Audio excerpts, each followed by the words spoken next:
क्यों ना इस लोडिंग डोज को एक जनमानस को उपलब्ध करा दिया जाए इजीली लेवल पे। उसको ये जानकारी हो जाए कि हमको हॉस्पिटल, अपने घर से हॉस्पिटल तक जाने से पहले अगर हम इस लोडिंग डोज को अपने घर में ही खा लेंगे तो जो काम हॉस्पिटल में 15, 20, 25, 30 या 40 मिनट बाद होना है वो दवाई आप घर से लेके चल रहे हैं। तो हो सकता है आपके हॉस्पिटल आते आते आपकी समस्याएं भी समाप्त हो जाए।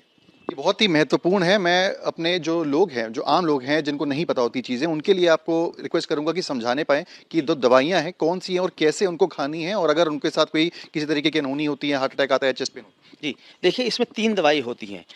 हम सभी लोग जानते हैं कि जब हार्ट अटैक होता है तो हार्ट की जो नसें होती हैं वो ब्लॉक कर जाती हैं, उसके अंदर खून के थक्के बनने लगते हैं, उसकी वजह से हम लोगों को हार्ट अटैक होता है।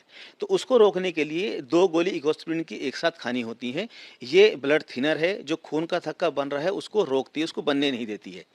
दूसरा जो टैबलेट है ये रोजुवास्टेटिन का है, इसको सामान्य भाषा में अगर हम बात करेंगे तो कोलेस्ट्रॉल कम करने की दवाई होती है।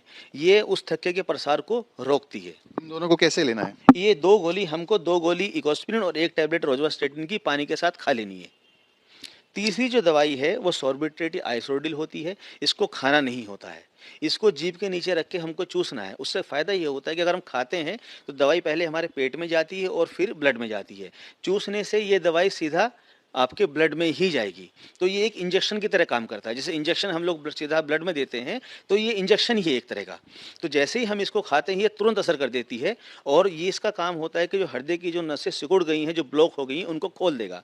तो जो ब्लॉकेज आया था वो ऑटोमेटिकली उसके खुलने की वजह से कम हो जाएगा और खून का बहाव दोबारा शुरू हो जाएगा। मैं देख रहा था इसमें आपने जो किट का नाम है वो राम किट रखा है। राम किट के पीछे रखने के नाम के पीछे क्या उद्देश्य है? देखिए इसके पीछे कई सारी चीज़ें हैं। पहली चीज़ तो प्रभु राम सबका एक जो हम लोग की आस्था है कि जब कुछ भी गलत होता है तो ईश्वर बचाएंगे, तो एक तो वो। दूसरा इसके पीछे जो सबसे बड़ा जो मोटिव है वो मोटिव है कि जो गांव देहात का इंसान है या जिसको नहीं मालूम